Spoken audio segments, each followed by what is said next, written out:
Not sure if anybody else's dogs do this, but my dogs knock over their dog dishes, making the dog food go everywhere. So I decided to build them a dog stand. I have this shelf in my garage. It came with the house, and I don't use it anymore. So I went ahead and detached it, found some extra 1x1s in my garage. I always keep my spare wood from all of my DIY projects because I never know when I'm gonna wanna do a project. So I started off by laying out my dog dishes. I have 2 different size dog dishes for both of my dogs, my big one and my small dog. And I went ahead and drew circles around them. I made sure I measured after the fact, even though you don't see me measuring, so that they could be perfect. The board was a little bit too long because I don't want to make this dog stand huge. So I went ahead and cut it. Now here I'm drilling holes. This is a trick my dad taught me. So then that way you can just take your jigsaw and cut out the circles perfectly. If anybody knows anything about jigsaws, you can't just start cutting in the middle of a board. You got to start from an edge. So drilling the hole makes it easier so that you can just drill the holes completely out. And if you see, my husband's blowing the sawdust out of the way because it becomes a little difficult to see your lines when all the sawdust collects on top of them. So he's being kind and blowing them all off for me. So once I cut both holes out, I went ahead and I sanded and smoothed them. So then that way the dog dishes would fit perfectly. Next, I cut my 1x1s to size to fit. I'm gonna lay them underneath. So this top portion is gonna be the top that holds the dog dishes. I cut the 1x1s to size so then they match perfectly. So I'm building this perfect little frame underneath. I used 45 angles because it's a lot easier to nail them in and it makes it look a lot cleaner.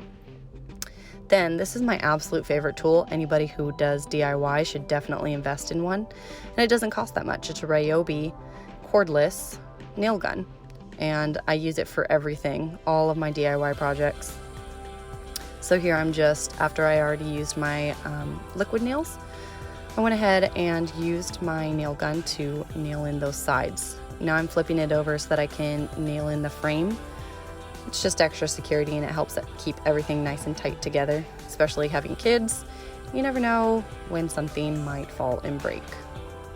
So then after I did that, I used my little dog as a reference to how tall to make it. Everybody can make it at their own size.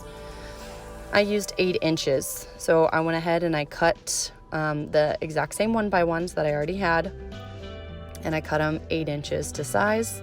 I'm using, again, wood glue to glue the sides that are going to be touching. And then I used decking screws. I figured these would probably work a lot better. And I didn't have any nails for my nail gun that were long enough. And of course, I'm trying to do this project with just stuff I had in my garage already laying around. Then I flipped it over and I used my nail gun just to nail the tops in. So I was gonna use white spray paint to paint this white, but unfortunately I was all out. So I figured black is going to show less of the dog slobber. So I went ahead and I used the black spray paint. It's matte black spray paint. It's Rust-Oleum. I already had it in my garage. Super simple, and it makes it look sleek. I think it's gonna be a nice contrast.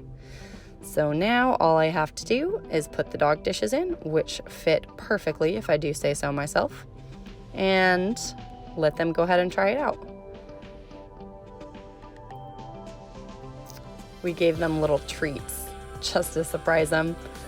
And of course, my little one is a little tall for her, but she's used to jumping up to get what she wants. So yeah, thanks for watching this video, guys. See you on the next DIY idea.